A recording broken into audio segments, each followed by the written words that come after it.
syukur kalau nur itu terbit di kolbu, maka hilanglah gelap kolbu, baru bisa ketemu Nabi Muhammad sallallahu alaihi wasallam. Jadi gimana cara ketemu Nabi Muhammad sallallahu alaihi wasallam? Terang kolbunya, pasti bisa lihat. Kenapa?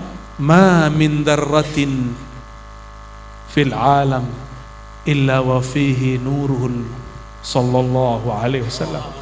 Karena tidak ada satu biji zarah di alam, di tembok, dimanapun, di udara, di tubuh kita, di daging kita, di darah kita, kecuali di situ ada percikan nur baginda Nabi Muhammad sallallahu alaihi wasallam.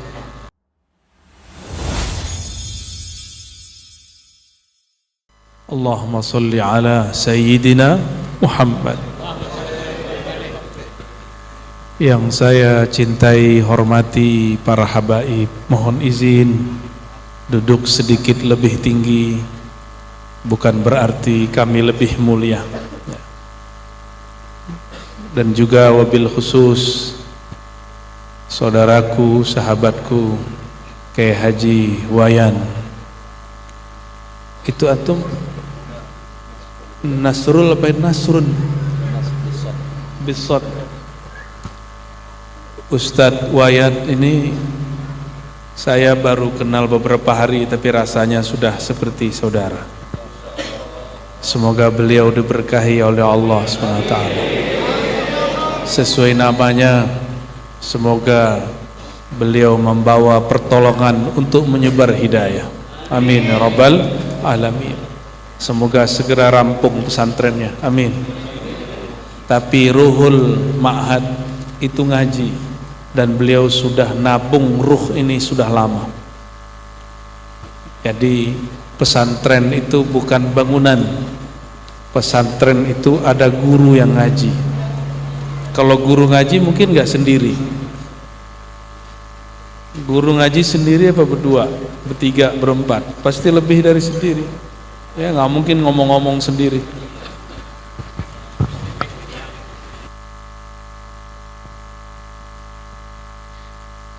Baik, ini memang suaranya saya segini Pak, mohon maaf ya. Kecuali Bapak ketemu saya 3 tahun lalu, itu masih suaranya masih suka ngamuk-ngamuk di masjid. Saya tadi buka-buka Simtud Duror, karena tadi baca Simtud Duror ya. Ya. Maka saya ambillah kira-kira mana yang relevan. Di bagian permulaan itu ada tentang, jadi sebelum Isra Mi'raj secara jasad dan ruhani, sebenarnya Rasulullah itu sudah Isra Mi'raj dengan nurnya, berpindah-pindah ya. Mari kita baca surah Al-Fatihah. Semoga penulis Simtud Duror, semua para masyayikh, para habaib, dan yang hadir malam ini diberkahi oleh Allah SWT. Al-Haziniyah wa likulli tin salihah. Al-Fatihah. Alhamdulillah. Bismillah.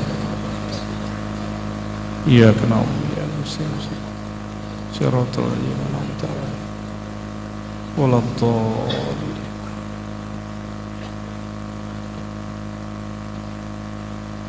Kata sahibnya, pengarangnya Simtud Duror, waqad balaghana fil ahadits al-masyhurah, sungguh telah sampai kepada kami dalam hadis-hadis yang masyhur. Ini masyhur menurut ulama-ulama sirah dan ulama sarirah, ahli sir. Tapi hadis ini tidak masyhur di kalangan ahli hadis. Apa riwayatnya? Ini riwayat bil maknanya. Awal syai' khalaqallahu ta'ala huwa nurul muwadda' fi hadhihi surah. Ini riwayat bil maknanya.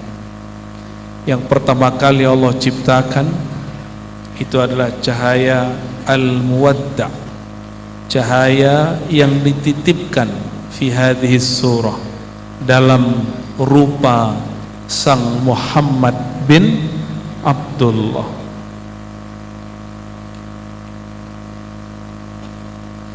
Dan rupa itu betul lahirnya di tahun gajah. Tapi nur itu bukan baru muncul di tahun gajah, dia sudah ada sebelum alam dicipta. Justru ialah awal penciptaan alam. Kalau kita bilang orang pertama, nah, Pak Desa, Pak Kades, kalau disebut orang pertama di kampung apa namanya, Celukan Bawang, ya berarti dia paling tua, benar nggak? Dia paling tua. Jika ada nur pertama di alam semesta, nur pertama itu paling pertama Allah cipta, berarti dia paling tua gak? Paling tua gak nur ini? Paling tua. Karena dia paling tua, sebutannya Sayyid. Inilah yang dikalamkan oleh Rahib Buhairah ketika berjumpa dengan paman baginda Rasulullah sallallahu alaihi wasallam. Itu Sayyidina Muhammad sallallahu alaihi wasallam masih kecil. Apa kata beliau? Ini bukan sembarang orang.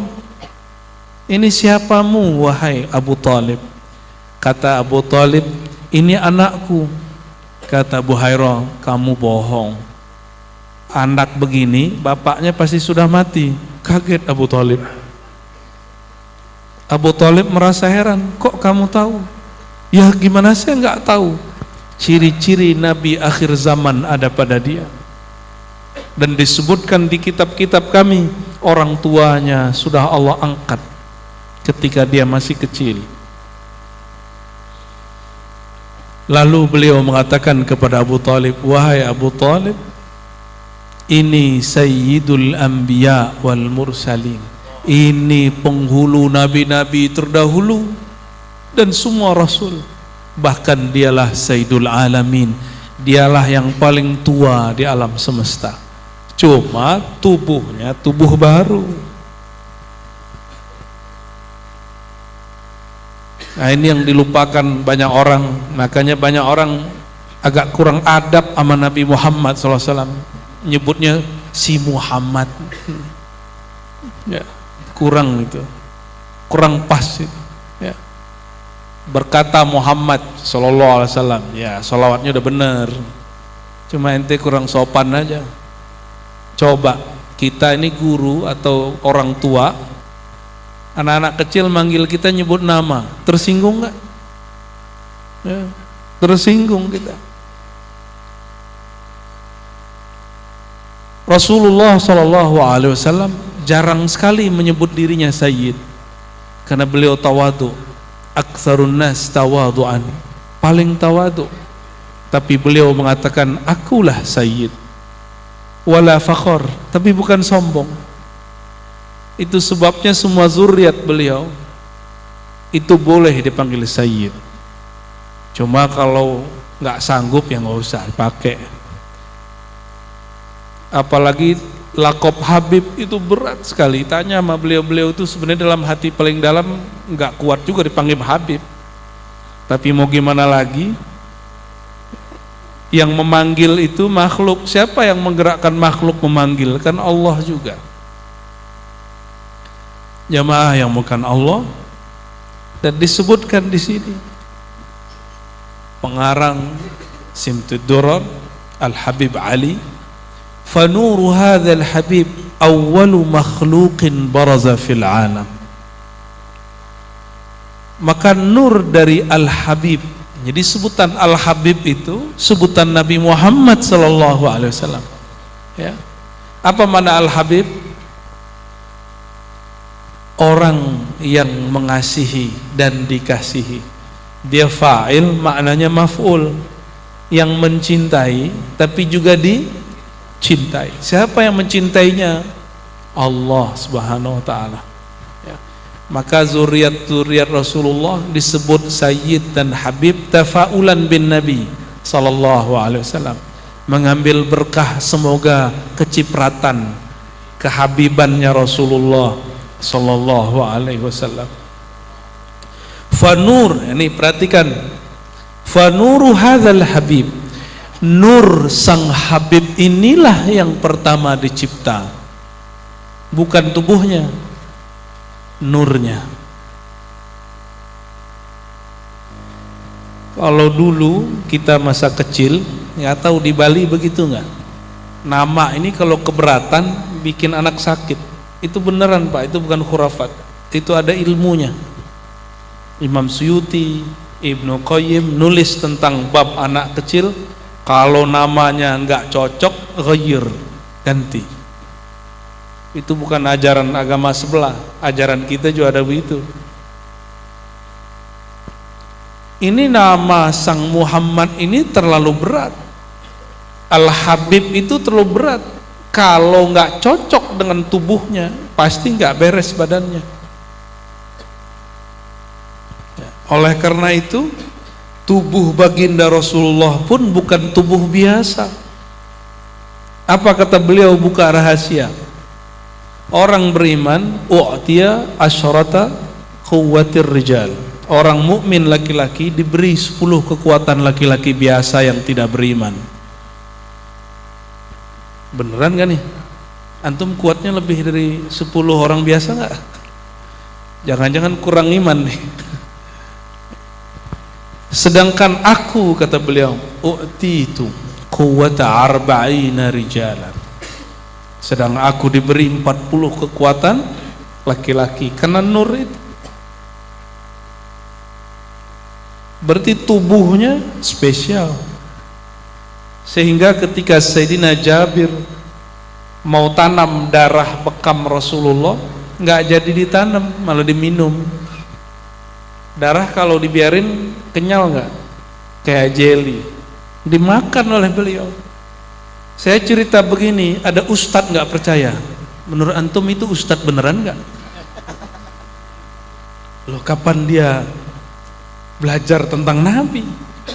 Nggak usah pakai kitab-kitab besar, kitab kecil judulnya Syama'il An-Nabawi, Syama'ilun Nabi, yang ditulis oleh Imam Tirmizi, murid Imam Bukhari, 1 jilid kecil. Disebutkan begitu. Kalau nggak kuat baca kitab Al-Khasais Al-Kubra yang lebih dari 1 jilid, atau Asy-Syifa karya Imam Qadhi Iyad yang tebalnya bukan main, baca yang tipis-tipis lah. Sayyidina Jabir ketika beliau mau tanam, tangannya kemudian bergetar. Ini nggak mungkin sia-sia, saya makannya, tanam aja. Itu tanah, ini tanah juga, tapi tanah yang sudah jadi tubuh. Lapor ke Nabi Shallallahu Alaihi Wasallam.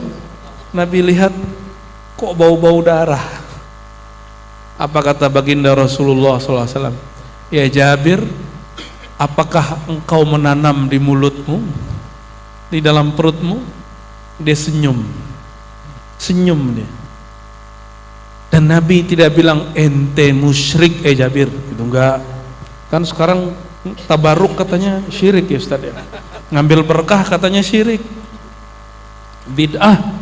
Kalau bid'ah masih mending, sesat ini musyrik. Ngeri hari ini ustad-ustad itu. Ya. Kita usut-usut ternyata bacaannya bermasalah. Bacaannya kitab-kitab yang ngaku ahlus sunnah, tapi mereka bukan ahlus sunnah. Ya. Salah satu kitab yang ditulis namanya Soleh Fauzan, masih hidup di Saudi. Diajarin di pesantren-pesantren modern hari ini yang menyedihkan kita. Ya hati-hati juga naruh anak di pesantren. Pesantrennya harus pastikan ahlus sunnahnya benar. Apa kata Soleh Fauzan? Tabarruk, tawassul. Nah, khusus tawassul dia bilang asyirkul akbar. Tawassul itu syirik paling besar. Ayyuhal musyrikun. Woi orang musyrik, kan tadi antum baca bijahil Mustafa, ya, bijahin Nabi, bijahil Hadi, bijahi Muhammad, ya kan? Itu namanya tawassul dengan kemuliaan sang Nabi Muhammad Sallallahu Alaihi Wasallam. Kita ngomong begitu sama dia disebut musyrik. Itu orang gagal faham kali ya. Ya. Mana ada tanya sama ustadz kita, kalau tawasul berarti nyembah Nabi, ada nggak Bib? Nggak ada. Kita tawasul bukan nyembah Nabi.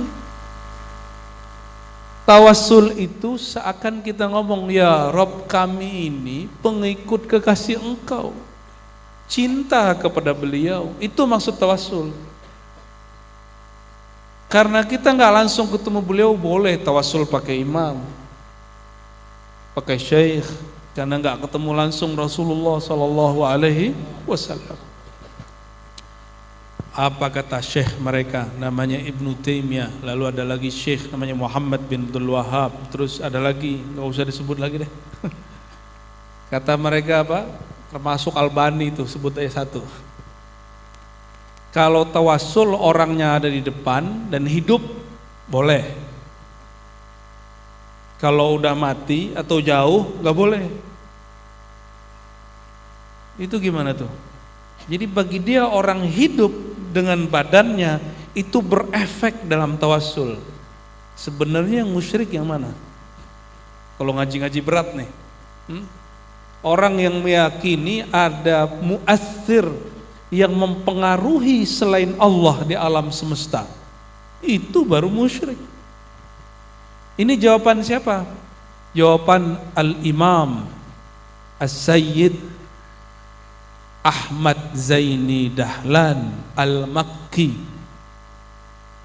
Beliau ini zuriat baginda Rasulullah SAW, jalur Al-Hasani seingat saya, imam di Mekah. Kakek gurunya Hadratus Syekh Hasyim Asy'ari NU dan kakek gurunya Kiai Ahmad Dahlan. Nama Ahmad Dahlan diambil dari nama beliau, Tafaulan namanya. Maka orang Muhammadiyah nggak boleh larang tawasul, ya cukup bilang saya nggak biasa tawasul, boleh. Larang-larang imam ente bertawasul, ya. Syekh Ahmad Dahlan yang bernama kecil Muhammad Darwis biasa punya guru bertawasul. Apa kata Sayyid Ahmad Zaini Dahlan qaddasallahu sirrahu? Orang yang membedakan Nabi hidup dengan Nabi mati dalam tawasul, sebenarnya itu awal juga dari kesyirikan. Itulah syirik yang tersembunyi. Bagi kita, Rasulullah hidup dengan jasadnya atau hidup dengan ruhnya sama. Sama nggak? Sama. Masalahnya ruhnya kita ini hidup nggak? Kalau ruhnya hidup, pasti dapat berjumpa dengan ruhaniyah baginda Rasulullah SAW. Itulah kelebihan al-habaib di Yaman dan beberapa habaib di Pulau Jawa, dan juga ada beberapa habaib terdahulu di Bali. Semoga masih ada sampai sekarang. Cuma kita ini kan nggak percaya di masa hidup mereka. Percayanya kalau sudah meninggal. Benar ya? Orang baru menceritakan karomahnya salah satu habib muhaddis besar di Malang yang bermarga Al-Faqih, ya. Beliau itu muhaddis, sufi, wali. Itu sama rohani Rasulullah itu biasa ketemu. Cuma di masa hidup orang-orang sulit percaya. Meninggal baru diceritakan. Ini yang disayangkan oleh beberapa guru-guru besar kita, termasuk Maulana Al-Habib Lutfi. Kata beliau, kalian ini lebih seneng jadi maddahil kubur. Apa arti maddah kubur? Udah mati baru dipuji. Orang masih hidup kok nggak diambil ilmunya. Jadi guru-guru kita ini, ustadz-ustadz kiai kita, habib-habib kita ini, mumpung mereka hidup, nggak mesti viral di YouTube, ya, nggak mesti viral di YouTube. Yang penting dia buat kajian tentang sang baginda Rasulullah SAW, hadir di majelisnya. Karena siapa saja yang membesarkan kajian-kajian tentang baginda Rasulullah SAW, pasti dapat syafaat, nggak ada ceritanya.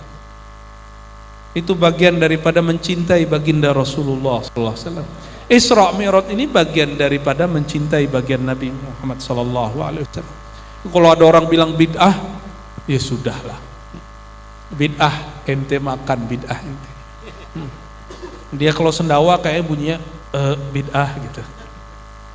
Itu candaan guru saya tuh, Syekh Hasan itu. Haula katanya. Hatta ma yakhruj min duratihim illa al-bid'ah. So begitu guru saya ngomong. Kalau kentut mungkin bunyinya bid'ah juga kali gitu. Itu guru kita sampai gregetan gitu, ya. Baik.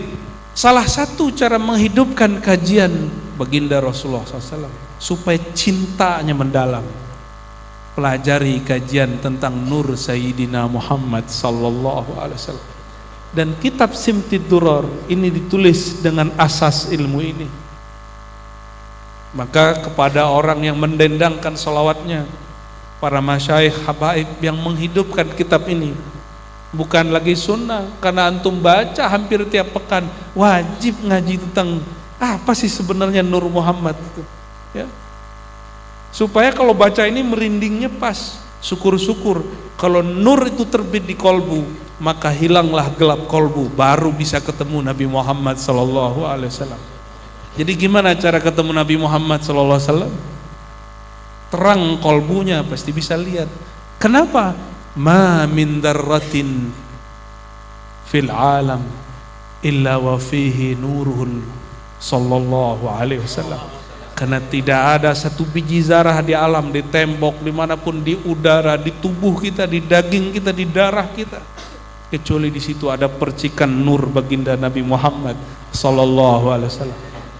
Terus kalau orang nanya, gimana cara ketemu Nabi? Itu kalau nggak belajar Nur Muhammad, ente norak.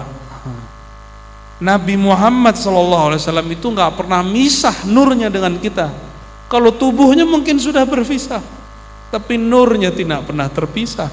Tapi karena di sini gelap nggak bisa lihat. Coba lampu dimatiin, bisa lihat di depan nggak? Nah, itu baru lampu ini. Coba matahari padam 5 menit. Kalau padam tuh musim apa namanya? Gerhana, gelap. Kita nggak bisa lihat, kayak malam. Jika kolbu ini, matahari kolbu kena gerhana, dia nggak bisa lihat cahaya baginda Nabi Muhammad sallallahu alaihi wasallam. Jadi kalau menurut ilmu haqa'iq, ini bukan wajib versi ilmu akidah dan fikih, ini wajib ilmu hakikat. Wajib seseorang mempelajari asal usulnya, bahwa asal usul kita adalah nur baginda Nabi Muhammad sallallahu alaihi wasallam. Yang ngomong bukan saya, yang ngomong antum boleh nggak percaya aneh. Coba, ini yang nulis Simtud Durar siapa? Al-Habib siapa? Habib Ali Al-Habsyi. Masih kurang yakin nama Maulana Al-Habib Ali Al-Habsyi. Apa kata beliau? Wa minhu ay min nuri Sayyidina Muhammad SAW. Dan dari nur sang baginda Rasulullah SAW, tafarra'al wujud, semua yang ada di alam semesta terpancar, merupakan cabang dari nurnya. Idzan huwal aslu wa nahnul furu'u. Jadi beliaulah asal alam semesta, sedangkan kita cuma cabang-cabang beliau. Khalqan ba'da khalqin fima hadatha wa ma taqadam. Baik dulu ataupun nanti, semuanya, anak lahir, perempuan hamil, bukan hanya manusia, hewan-hewan, tumbuhan, semua, bahkan udara yang ada di depan kita yang kita hirup ini, itu ada percikan nur baginda Nabi Muhammad SAW. Maka ketika kami dulu bertemu salah satu mursyid kami, namanya Syekh Muhammad Abdul Rabb An-Nazari Asy-Syadzili Ad-Darqawi Al-Alawi, apa kata beliau? Mau ketemu Nabi Muhammad gampang, yang penting ente faham. Karena bertemu beliau tidak mesti melihat sosok seperti orang, ada caranya. Maka beliau membacakan kalimat Imam Al-Mursi kepada saya. Kata Imam Abul Abbas Al-Mursi, Imam Al-Mursi ini guru dari pengarang hikam. Hikam siapa yang nulis? Al-Imam Ibnu Athaillah As-Sakandari. Imam Al-Mursi ini ngomong, apa kata beliau? Jika Rasulullah SAW tidak aku lihat sesaat saja, lahzah, a'dadtu nafsi, aku menganggap diriku keluar dari Islam. Tuh berat, orang-orang begitu berat. Berarti dia faham tentang nur Sayyidina Muhammad SAW. Kalimat ini diambil dari kalimatnya Imam Al-Mursi. Karena semua Ba'lawi pada dasarnya mereka juga mengambil ajaran Imam Syazili. Begitu dalam kitab Al-Manhaj As-Sawi, wa kullu Ba'lawi Syazili, ya, atau kalimatnya apa? Zahirnya Ba'lawi, batinnya Syazili. Ngikut ajaran beliau maksudnya. Namun saya perlu mengingatkan, ini sasaran empuk orang-orang yang anti maulid, anti Isra Mi'raj, anti kajian Nur Muhammad Sallallahu Alaihi Wasallam. Malam kemarin kita singgung sedikit, ya. Ini hadis, jadi beliau akan sebutkan satu hadis, tapi hadis ini hanya masyhur di kalangan ahli sirah dan sarirah, ahli sirah nabawi dan ahli hakikat. Tapi hadis ini tidak masyhur di kalangan ahli hadis. Apa kata beliau? Akhraja Abdul Razzaq, meriwayatkan Imam Al-Hafiz Abdul Razzaq. Imam Abdul Razzaq ini semasa dengan Imam Syafi'i, gurunya Ahmad bin Hanbal. Imam Abdul Razzaq ini tinggalnya di Son'a, punya kitab judulnya Musannaf. Kitab ini sudah banyak yang tercecer kertasnya. Salah satu yang tercecer, kata Imam Suyuti, hadis ini. Apa hadisnya? Bisanadihi an Jabir, dengan sanadnya kepada Sayyidina Jabir bin Abdullah Al-Ansari radhiyallahu taala anhuma. Qal, beliau berkata, qultu ya Rasulullah bi abi anta wa ummi, ya.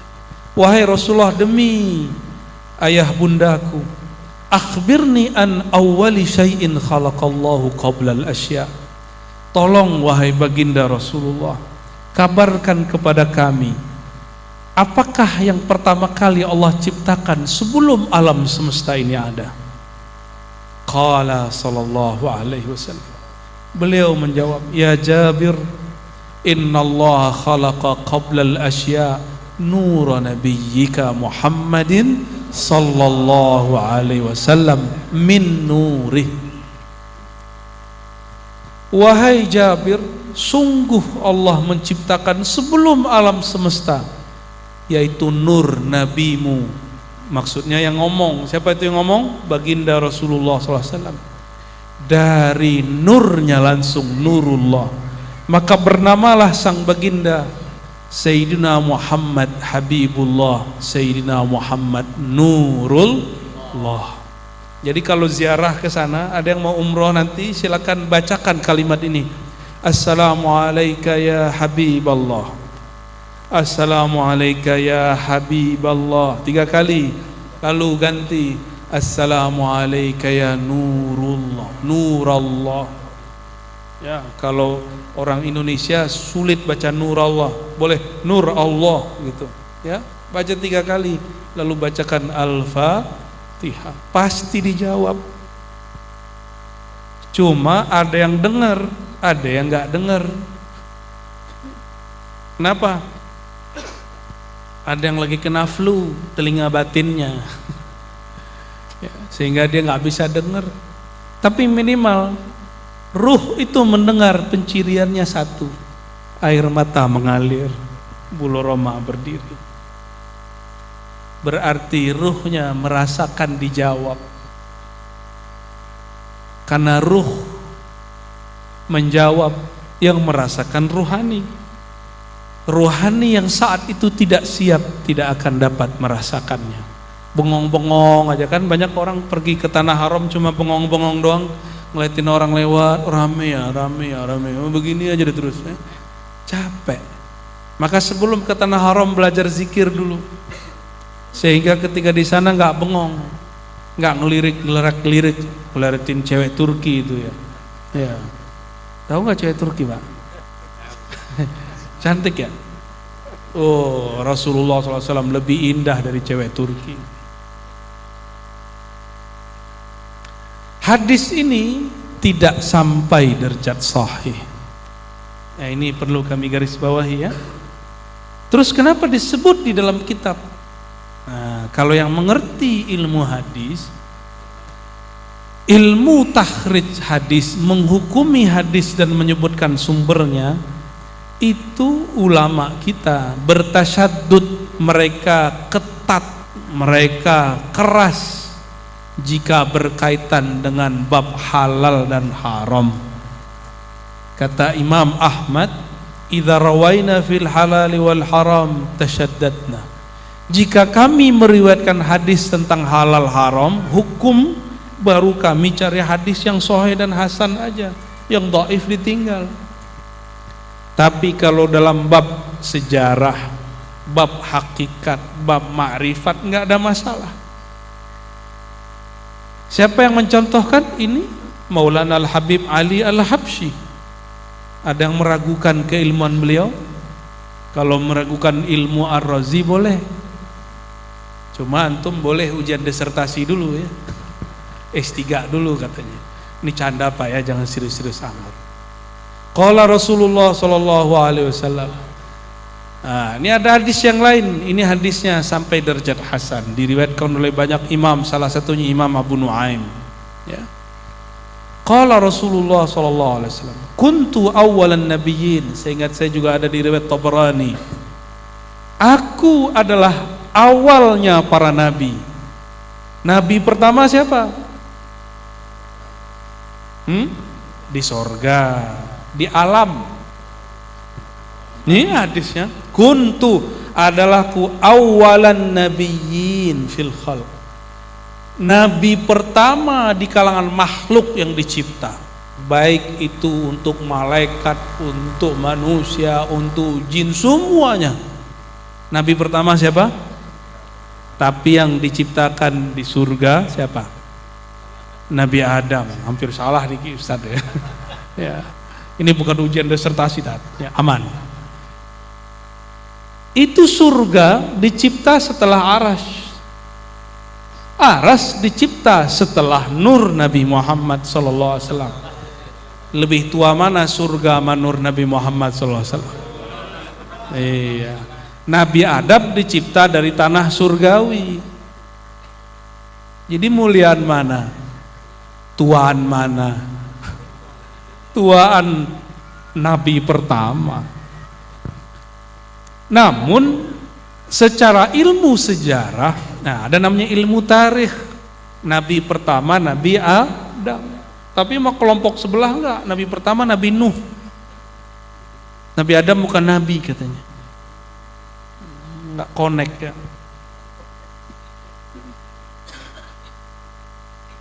Kalau baca hadis ini tambah pusing dia. Nabi itu Nabi Muhammad SAW, Nabi pertama. Mulai dari nurnya sudah Nabi. Ya, inilah yang disebut dalam hadis Imam Tirmizi. Kata Sayyidina Abu Hurairah, qil, ada yang bertanya, yuqalu lahu, ada yang bertanya kepada baginda Rasulullah sallallahu alaihi wasallam. Wahai baginda, kapan engkau ditetapkan jadi nabi? Kapan engkau jadi nabi? Apa jawaban beliau? Kuntu nabiyan, aku sudah jadi nabi. Adam masih ruh dan tanah, belum dicipta.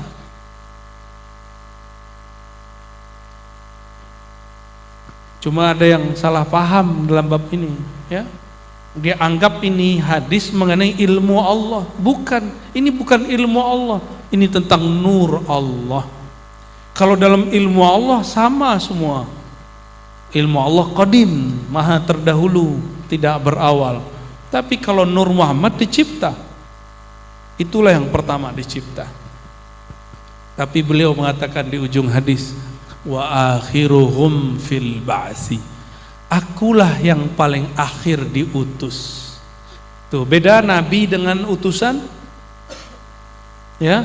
Jadi jika ada di hadis Imam Tirmizi, Ibnu Asakir, wa bu'itsa fil arba'in, dia dibangkitkan pada umur 40, bukan diangkat jadi nabi. Jadi nabi awal, baru dicipta sudah diangkat. Beda ya. Maka pelajaran-pelajaran di sekolah kita kalau ada yang keliru harus diluruskan. Masa baca Barzanji hampir tiap minggu, Simtid Duror hampir tiap minggu, tapi itu nggak diluruskan, ya, masih tidak mampu membedakan antara bi'sah, bu'itsa dengan nubuwah, kenabian, ya. Wa qad ta'addadat ar-riwayat bi annahu awwalul khalqi wujudan wa asyrafuhum mauluda, ya. Pendek cerita, sangat banyak riwayat yang menyebutkan bahwa beliaulah yang pertama dicipta, tetapi yang terakhir diutus, dan tetap saja asyrafuhum mauluda. Dari semua orang yang lahir, beliaulah yang paling mulia lahirnya. Jadi Rasulullah SAW, sebelum kita ceritakan Isra Mi'raj secara ringkas, beliau sudah berpindah-pindah dari alam nur kepada alam yang ada kita lihat hari ini. Dan kita beruntung, Bapak Ibu ini pernah nggak dulu request, ya Allah jadikan aku umat Nabi Muhammad, pernah nggak? Pernah? Ingat nggak? Ingat nggak? Kapan? Enggak, dulu sebelum lahir. Sebelum lahir kita sudah ada belum? Ruh kita sudah ada belum? Sudah ada. Pernah gak dulu? Ingat gak? Kan gak ingat. Sebenarnya ada. Para nabi, Nabi Musa doa, ya Allah jadikan aku umat Nabi Muhammad SAW. Antum pernah doa gitu gak? Bingung gak? Nabi Musa berdoa jadi umat Nabi Muhammad. Antum masa nggak doa? Kita sekarang doanya doa syukur. Alhamdulillah ya Rabb, terima kasih ya Allah, Engkau jadikan kami umat Nabi Muhammad sallallahu alaihi wasallam. Ya, hidung-hidung kayak antum ini, kecuali hidung Habib nih ya, hidung-hidung pesek nih. Kok jadi umat Nabi Muhammad, itu hebat itu. Kalau orang Bani Israel wajar, nabinya banyak. Cowoknya tampan-tampan, ceweknya cantik-cantik. Tapi yang dipilih salah satunya jadi umat Nabi Muhammad SAW. Dan yang paling banyak mengikuti Nabi Muhammad SAW itu negeri yang manusianya punya hidung mancung ke belakang. Ya, kok bisa begitu? Saudi sama Indonesia banyakan mana muslimnya? Saudi itu yang luas padang pasirnya, Rubuk Khali namanya. Yaman nama Indonesia, banyakan mana Habibnya? Indonesia. Benar Habib ya? Benar, ini Habib sendiri saksinya. Ya. Sekolah agama di Mesir, di Saudi, di Yaman, sama Pulau Jawa. Ini Bali nih ya. Pulau Jawa, banyakan mana? Banyakan Pulau Jawa. Jadi kita ke sana itu ngambil berkah aja. Kalau ilmu sudah ada di pulau-pulau Indonesia. Semoga 5 tahun ke depan banyak pesantren di Bali. Ini sudah dimulai oleh beliau nih ya. Kiai Haji Wawan, semoga nanti para habaib, para masyaikh pun ikut. Kalau enggak buat pesantren, buat majelis. Kalau enggak mendukung pesantren dan majelis. Kalau enggak juga saya doakan husnul khotimah aja deh. Allahumma sholli ala sayyidina Muhammad.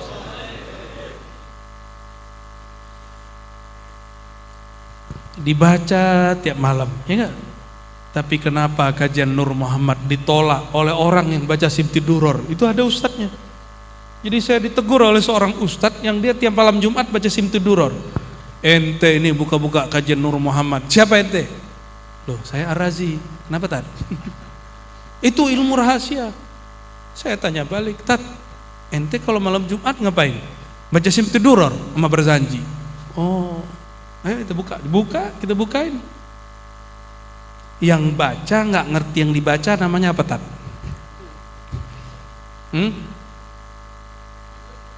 Yang baca nggak mau ngerti yang dia baca itu namanya apa? Kalhimar yahmilu asfara. Sukut dia langsung. Tahu sukut? Diam. Ternyata si ustad baca Simtiduror Barzanji, baca Dibai, di situ semua tertulis Nur Muhammad sallallahu alaihi wasallam. Kok dia nolak kajian ini? Kok dianggap bertentangan dengan ajaran Ahlus Sunnah wal Jamaah? Ini nggak nyambung, ya, nggak nyambung jadi ustad.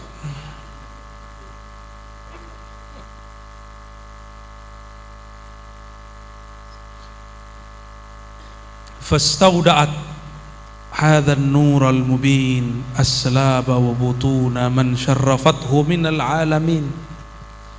Maka nur ini setelah Allah cipta, nur itu dia berzikir terus sebut nama Allah. Lalu ditiupkanlah nur itu ke dalam jasad Sayyidina Adam. Maka sujudlah semua malaikat. Inilah rahasia. Kalau waktu di surga yang sujud siapa? Malaikat.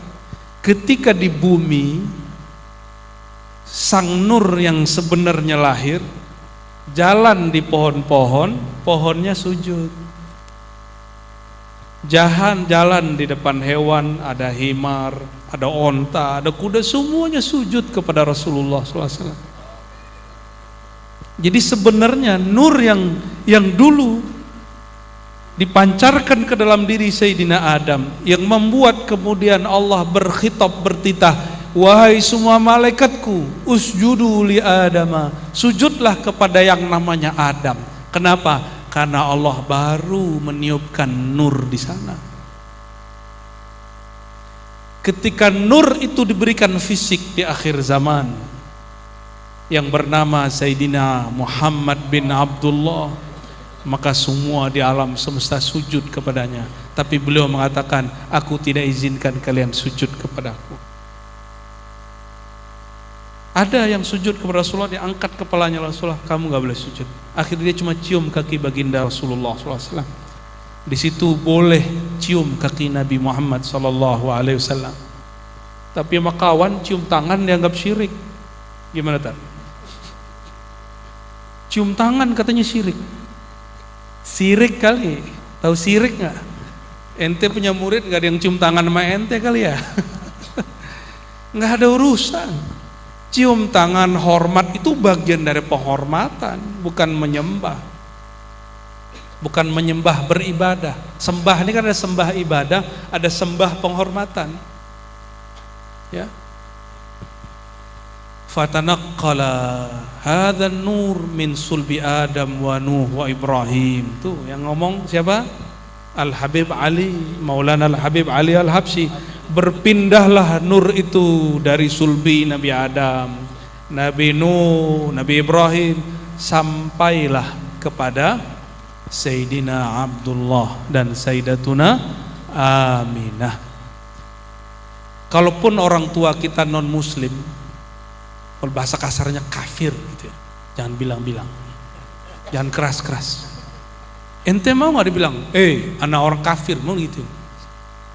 Bisa celurit terbang. Orang tua kita nggak senang dibilang kafir, walaupun mungkin dia kafir, bisa jadi. Mungkin ada yang mu'alaf nih. Gimana menurut antum? Ada orang ngomong ngakunya ahlu sunnah, terus bilang orang tua Nabi disiksa di neraka. Lagi ngaji hadis nih. Gimana? Saya bukan Habib, pencinta Habib aja. Itu keselnya bukan main dengar orang ngomong orang tua Nabi disiksa di neraka. Jemaah kita bahas begitu dulu waktu suara saya masih keras-kerasnya, Pak. Ada yang berdiri, Allahu Akbar. Siapa ustadz yang mau begitu? Biar saya tonjok katanya. Oh enggak begitu juga. Kesel-kesel aja, tonjok-tonjok nggak boleh. Ya. Antum beda-beda aja, tapi nggak boleh main fisik. Nggak ada ceritanya main fisik kecuali nanti zaman jihad Allah telah buka. Kapan itu?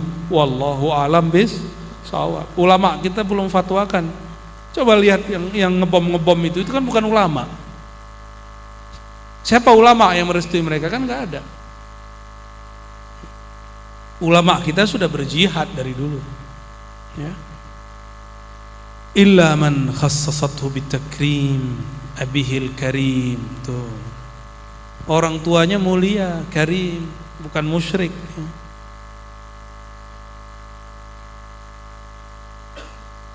Pendek cerita Bapak Ibu jamaah yang dimuliakan Allah, karena nur yang dulu para malaikat menghormatinya di surga, nikmat-nikmat surga diberikan kepadanya.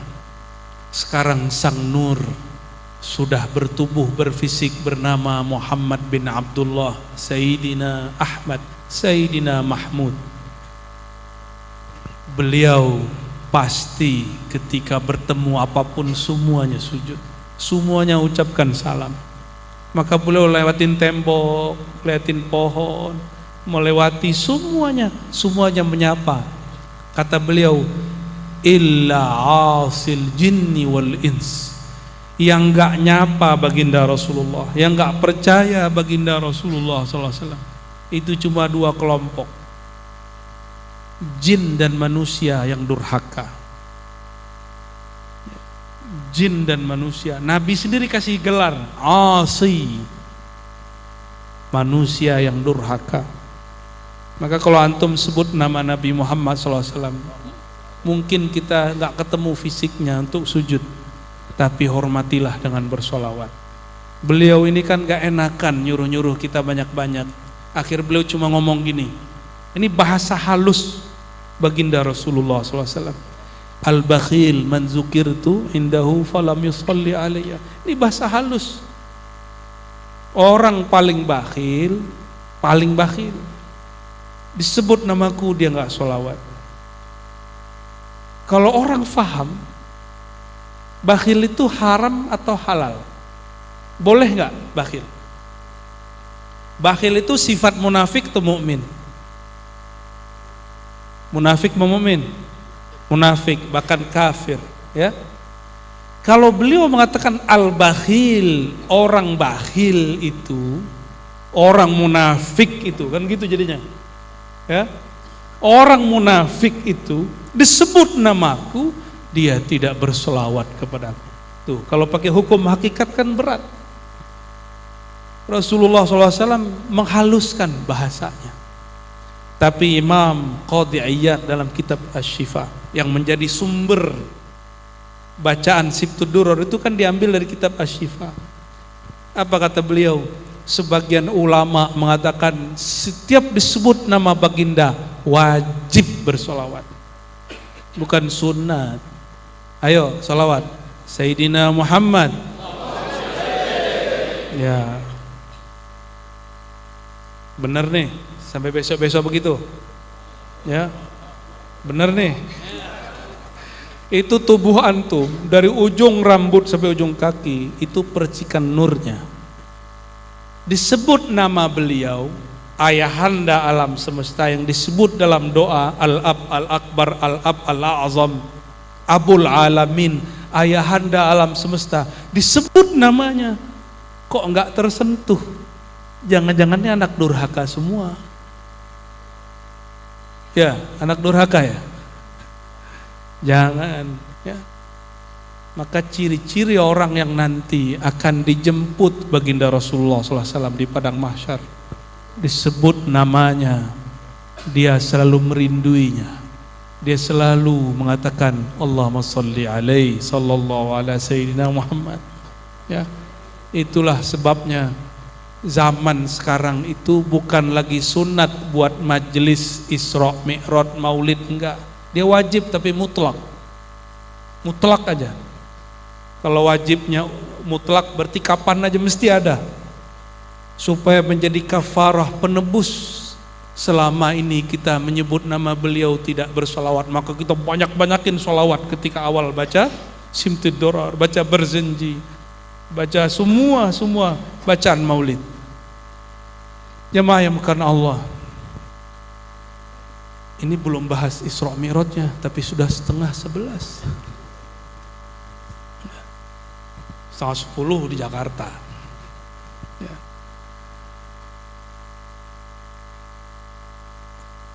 Karena kita pakai hukum fisik dengan beliau, beliau tidak izinkan kita sujud. Tapi ketika beliau naik lagi ke langit, itu semuanya sujud. Kenapa? Jangankan beliau, Sayyidina Adam pun semua malaikat sujud. Semuanya sujud, tapi sujud dengan cara mereka masing-masing. Sujud di situ bisa jadi sujudul hurmah. Sembah hormat, bukan sembah ibadah. Dalam bahasa lama, sembah itu bukan ibadah. Sembah itu mengekspresikan sesuatu. Sembah itu apa? Mengekspresikan sesuatu yang dihormati itu sembah. Maka kita mengatakan, aku persembahkan, gitu kan? Cuma kalau kurang mengerti ilmu bahasa, sering salah faham. Sering salah faham biasanya. Baik, bagian akhir yang mau saya sampaikan. Ketika Sayyidina Muhammad SAW beliau berjalan di suatu kampung Madinah. Itu Madinah. Kenapa diberkahi? Karena kaki sang baginda pernah menapak di situ. Mekah itu tempat lahir beliau dan lebih lama di Mekah. Makanya sholat di sana itu 100.000. Di Madinah cuma 10 tahun. Tapi kan tubuhnya ditanam di situ. Lebih lama mana sekarang jasad baginda, di Mekah apa di Madinah? Sudah berapa lama jasad baginda Rasulullah SAW di Madinah? 1000? Itu kurang banyak tuh. Sekarang 1000 berapa? 444, tambahkan 10 tahun. Berarti 1454 sudah. Jasad beliau di mana? Di Madinah. Maka saya paling senang zikir sholawat di Masjid Nabawi. Karena energinya dekat kepada sumber zikir kita, sang baginda Rasulullah SAW. Jadi kalau ke sana, gak usah banyak-banyak jalan-jalan, dikit-dikit aja, banyakin iktikaf di masjid. Ini tips, jangan banyak makan minum, jangan banyak protes, jangan suuzon kepada makhluk. Sampai di sana zikir, zikir apa yang kita bisa, jangan putus-putus. Yang paling afdol di kota Nabi menyapa sang baginda, ya. Lalu mengamalkan zikir-zikir yang beliau ajarkan. Kalau di Mekah, kenapa mulia? Beliau lahir di situ, ari-arinya di situ. Berapa kali sholat mulianya di situ? 100.000. Itu sholat. Sebenarnya di Madinah, kalau sholat 1000, tapi kalau antum sholawat beribu-ribu di sana. Karena langsung ketemu beliau. Ya. Lalu kita yang jauh di Bali ini, supaya sholawat itu Allah lipat gandakan gimana? Hadirkan cinta kepada beliau. Apa kata beliau? Anta ma'aman ahbabta. Engkau akan bersama yang engkau cintai. Maka siapapun yang cinta beliau, pasti baginda Rasulullah SAW terasa hadir. Beliau selalu hadir. Cuma karena hati kurang cinta. Cinta itu ada cahayanya. Cahaya itu yang membuat kita melihat nur Sayyidina Muhammad sallallahu alaihi wasallam. Sehingga bagi yang belum ada rezeki ke sana, dia tidak perlu bersedih juga. dia bisa bertemu nur Sayyidina Muhammad SAW fi kulli nawahi, fi kulli nahiyatin wa tarf. Semua sudut antum bisa lihat nurnya sallallahu alaihi wasallam. Barangkali itu yang dapat saya sampaikan. Katanya ada soal jawab ya, nanti kalau bukan saya yang jawab, samping kiri saya kan ada para masyayikh habaib, nanti kalau saya nggak sanggup jawab, beliau-beliau lah yang jawab ya. Oke, fadal, silakan diatur.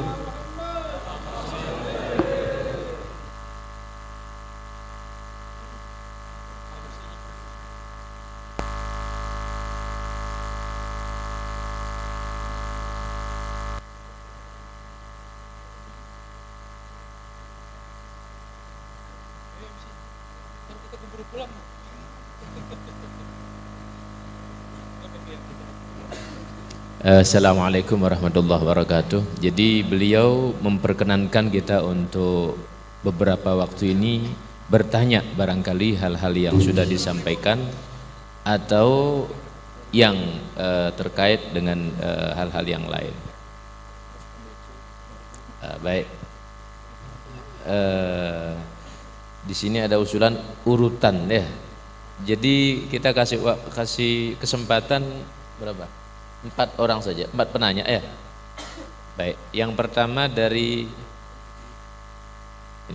awal nih, Pak Haji dulu, nanti kemudian dari MUI, kemudian dari NO, kemudian dari DMI. Baik, silakan Pak Haji. Assalamualaikum warahmatullahi wabarakatuh. Al-Fakir Fauzi Ustaz. Fauzi. Ana dari Madura, hijrah ke Bali. Sudah 30 tahun ya. Al-Manduri. Yang saya tanyakan seperti ini Ustaz. Banyak di kalangan ahli sunnah wal jamaah ini, terutama yang menjadi imam-imam di masjid itu, ada sebagian dari kita ahli sunnah wal jamaah itu menjadikan seorang imam yang di masjid itu pahamnya salafi wahabi. Bagaimana Ustaz itu? Terima kasih. Langsung dijawab. Ya, kalau masjidnya masjid Ahlus Sunnah, imamnya Wahabi, Wahabi itu Ahlus Sunnah juga tapi tidak bersanad. Ahlus Sunnah juga Pak, kan langsung ke Rasul katanya. Kita punya guru bilang langsung ke Rasul, dia nggak percaya, tapi kalau dia langsung ke Rasul dia percaya dia. Yang pasti Wahabi itu tidak kafir. Ya, Wahabi itu cuma beda faham dengan kita. Dan imam kita sepakat as-salatu ala khalfa mubtadi'in itu sahihah. Salat depan orang yang beda faham dan kita meyakini pemahaman yang menyimpang, sebagaimana dia meyakini Pak Haji juga menyimpang, itu sahih. Karena diikat oleh syahadat asyhadu an la ilaha illallah. Jadi nggak usah terlalu khawatir. Kecuali orang Madura punya fikih sendiri, nggak mungkin, kan sama.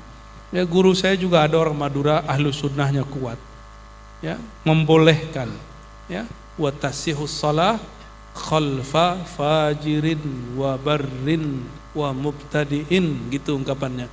Salat sah meskipun imamnya bahkan bukan hanya beda faham, pemaksiat sah. Yang penting jangan telanjang aja jadi imam ya. Sampun?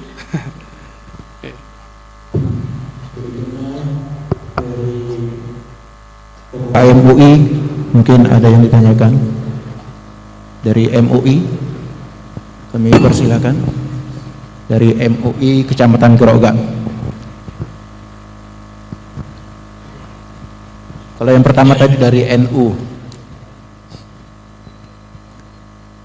Assalamualaikum warahmatullahi wabarakatuh.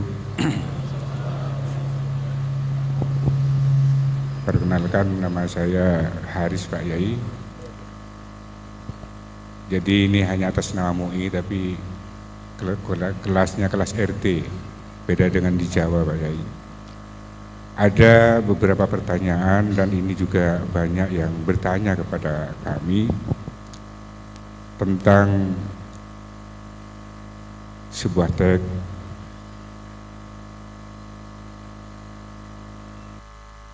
man ro'a fil manam faqad ra'ani fil yaqadzah, yang bermimpi melihat aku ketika tidur maka sungguh betul-betul melihatku ketika sadar atau bangun tidur. Nah, konteks ini ada beberapa ketika dalam kajian kemarin yang bertanya apakah teks ini berlaku kepada sahabat atau kepada umat. Karena ini mohon maaf, logikanya orang tidak bertemu apakah bisa bermimpi? Orang tidak bertemu kepada sesuatu apakah bisa bermimpi?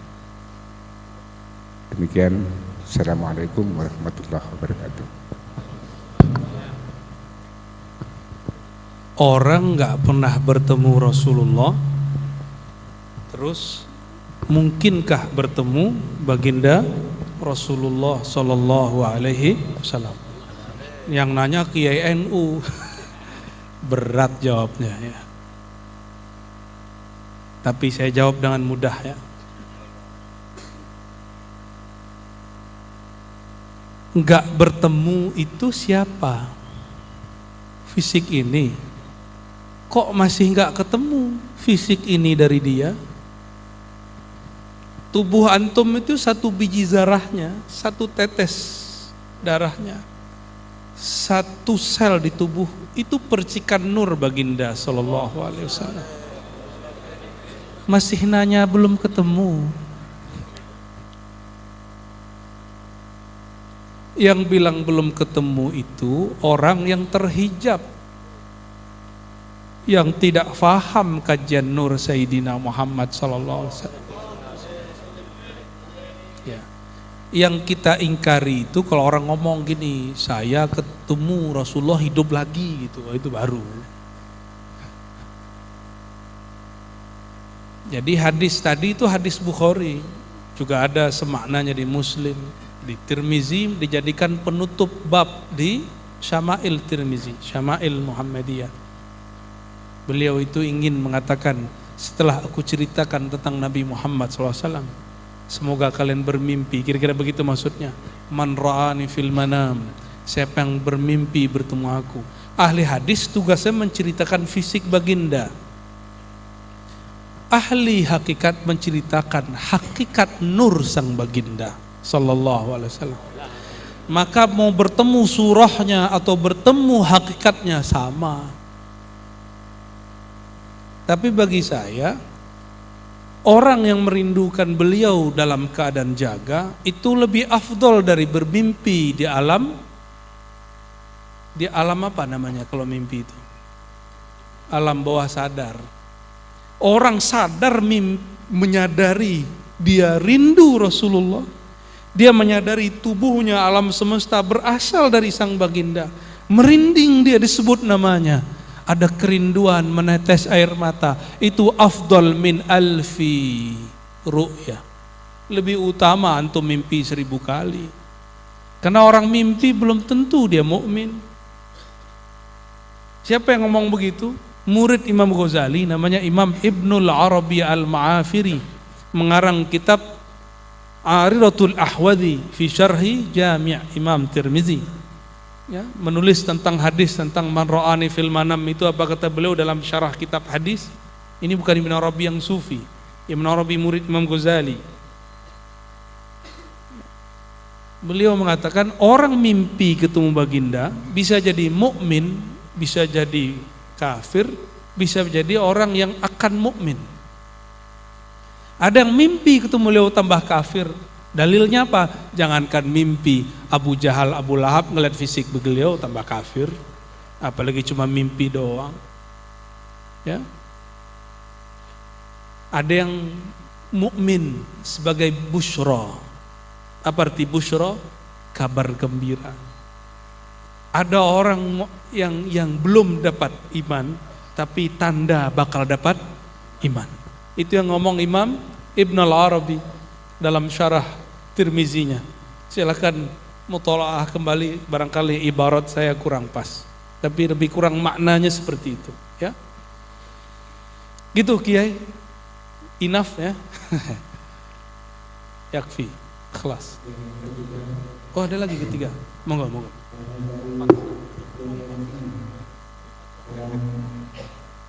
Terus dari MWCNU Geroga. Yang pertama saya wakilkan. Pertanyaan, saya sekretaris. Ya. Senggat. Tawon Pak Haji. Pertanyaan yang pertama, masalah syariat hakikat tarekat ma'rifat. Ini Buya kebetulan ahlinya. Sekarang kita ini terkadang orang yang ahli ibadah hanya di tataran syariat saja. Kalau hanya mengandalkan hanya rajin ibadah ke masjid saja, kalau kamu tidak bertariqat, maka kamu tidak akan naik kelas katanya. Dan di sini saling klaim. Ya.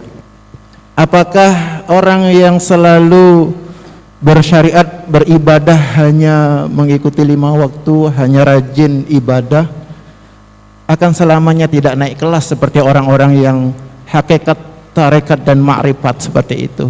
Mohon penjelasan. Yang kedua ini dari MWC NU Kecamatan Geroga. Masalah kita hidup di Bali, terjadi masalah kita bertoleransi, masalah mengucapkan selamat hari raya Galungan, Nyepi dan lain sebagainya. Apalagi kemarin ada yang beragama Kristen, selamat Natal. Kita walaupun tidak kapasitas sebagai ketua atau sebagai punya jabatan di kantor, tetapi kita yang namanya bertetangga di Bali, Buya, apakah kita bisa mengucapkan selamat hari raya Galungan? Apakah kita akan terjadi perubahan akidah? Yang kedua, kita di Bali juga gubernur menyarankan semua yang ada di Bali setiap hari Kamis menggunakan seragam khas Bali seperti udang, kamben dan lain sebagainya. Nah, pakaian adat itu apakah bisa mempengaruhi aqidah dhahiriyah dan batiniyah? Hanya itu mungkin Buya, mohon penjelasan. Terima kasih.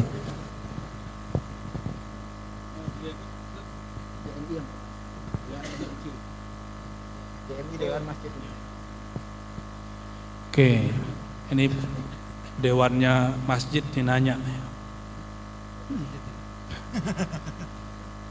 Pertama, kalau cuma syariat doang, benar nggak seperti yang dikatakan orang nggak naik kelas? Kelas apa nih? Sebenarnya syariat itu mencakup zahir dan batin.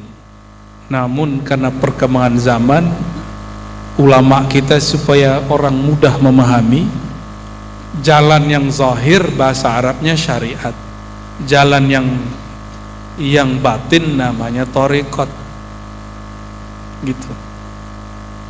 Jadi ini bukan bertentangan, ini satu kesatuan.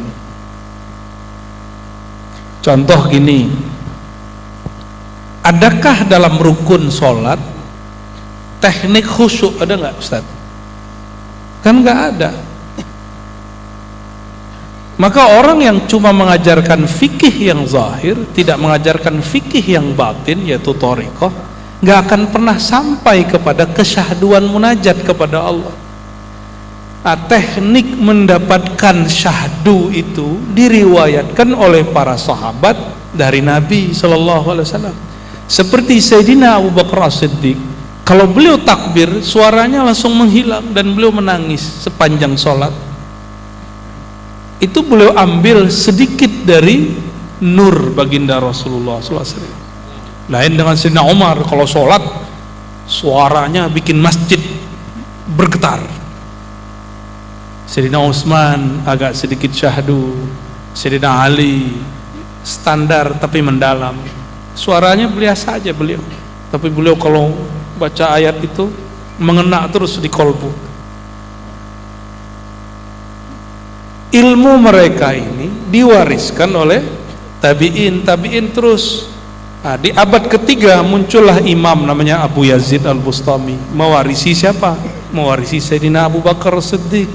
Muncul Imam Junaid mewarisi Sayyidina Al-Hasan Al-Basri dari Sayyidina Ali. Itu semua mewarisi thariqah, metode bagaimana cara syahdu dalam sholat ya. Jadi kalau maksudnya tidak naik kelas dalam artian batinnya tidak akan merasakan kenikmatan, itu benar, itu nggak salah, nggak berlebihan. Ini saling klaim ya, wajar kan, setiap sekolah merasa paling bagus. Thariqat itu sama dengan mazhab, setiap mazhab merasa paling lengkap.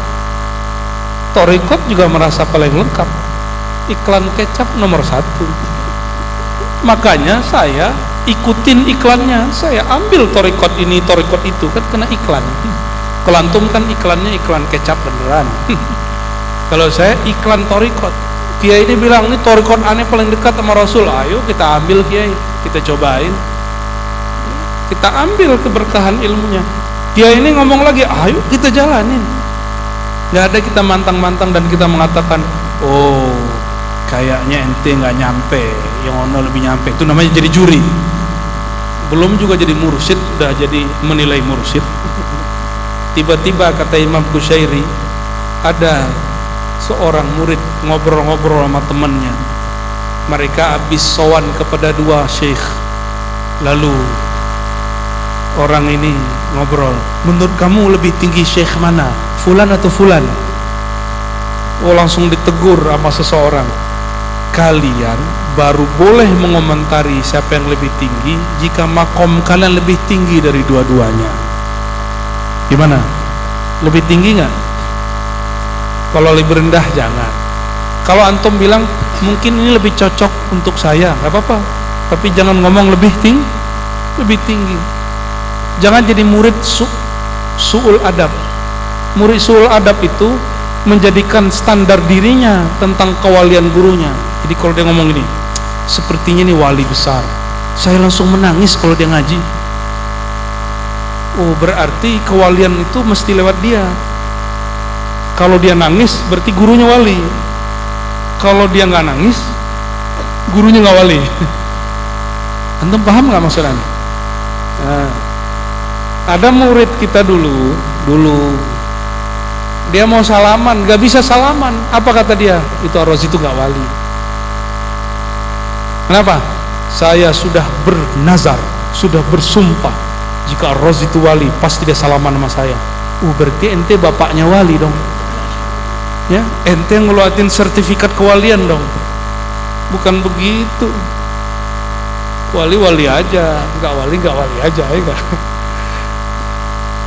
Bapak Ibu saudara saudari yang dimuliakan Allah, jadi benar bahwa berthariqah itu dapat menaikkan kualitas rohani. Jadi bahasanya diperhalus. Orang berthariqah ibadahnya lebih berkualitas karena dia beribadah tidak hanya dengan fisiknya tapi juga dengan kolbunya. Jadi mazhab jalannya fisik, thariqah jalannya kolbu ya. Maka penting ngambil thariqah ya. Terus yang ketiga tadi, wah itu berkait dengan urusan pemerintah itu ya. Saya bukan PNS, saya dosen tapi gak PNS. Nanti tanya sama MUI lah yang begitu ya. Ala kulli hal, mana ada jenis pakaian bisa merubah iman. Ini Nabi pernah pakai songkok hitam nggak? Apakah pakai songkok hitam itu merubah iman antum Pak Haji? Kalau pakai songkok putih, Imannya beda nggak? Ini itu performance.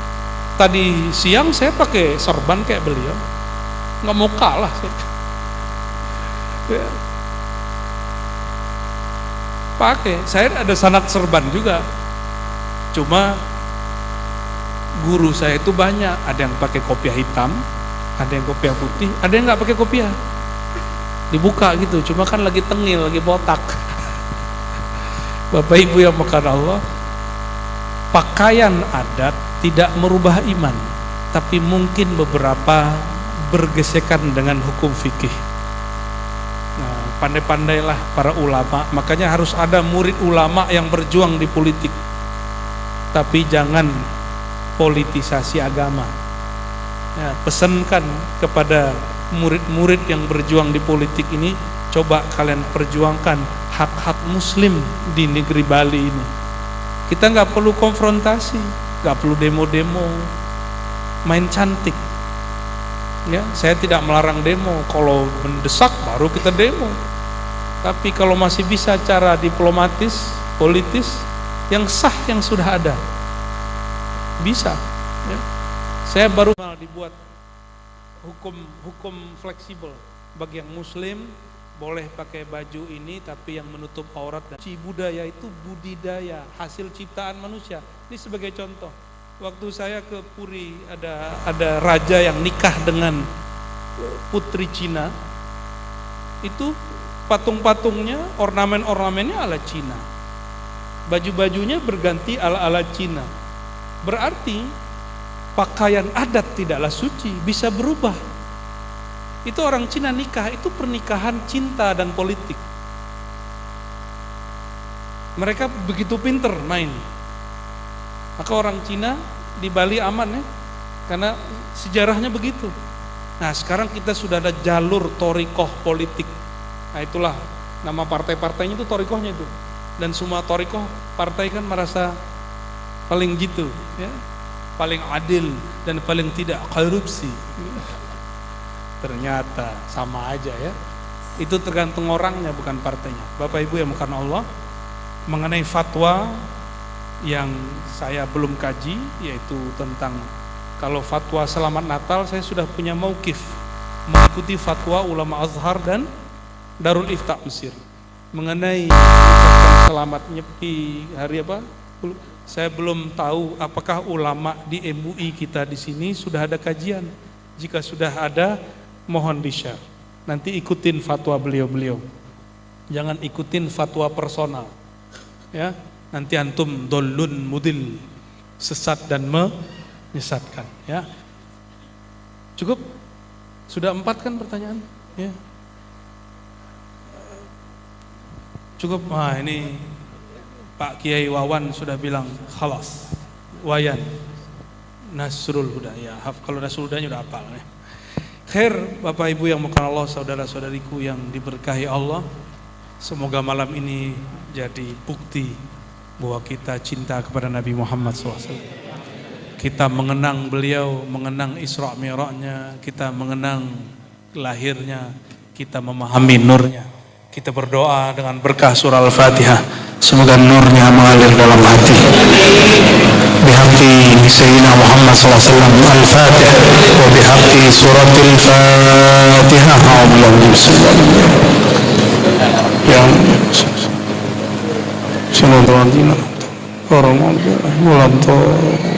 Amin. Allahumma ya Rahman Rahim, ya Fattah, ya Munazzil Al-Fatihah, ya Mursil Al-Fatih. Ya Allah yang menurunkan surat Al-Fatihah kepada Sayyidina Al-Fatih, Sayyidina Muhammad SAW. Iftah qulubana washrah sudurana. Ya Allah izinkan, ya Allah bukakan mata batin kami, mata hati kami, sehingga kami dapat memandang nur baginda Nabi Muhammad SAW, kekasih Engkau. Lapangkan dada kami sehingga mampu menampung ilmu-ilmu akhlak-akhlak yang beliau ajarkan. Allahumma zayyinna Rabbana bittaqwa. Ya Allah hiasi kami semuanya ya Allah dengan ketakwaan. Allahumma jammilna bil afiyah, indahkan kami ya Allah dengan keselamatan. Allahumma ya muqallibal qulub, ya Allah Engkau maha tahu perubahan dalam diri kami, tapi mohon satu hal saja ya Allah, tetapkan hati kami menjadi hamba Engkau yang cinta Nabi Engkau, yang hidup dalam berselawat kepada Nabi Engkau dan wafat dalam syafaat Nabi Engkau. Allahumma ya Allah, rahmati negeri kami Indonesia, rahmati negeri kami Indonesia, berkahi negeri kami Indonesia, wabil khusus negeri kami di Bali, wabil khusus orang-orang yang ada di desa ini.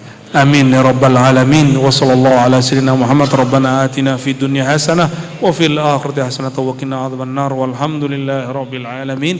Assalamualaikum warahmatullahi wabarakatuh. Waalaikumsalam warahmatullahi wabarakatuh.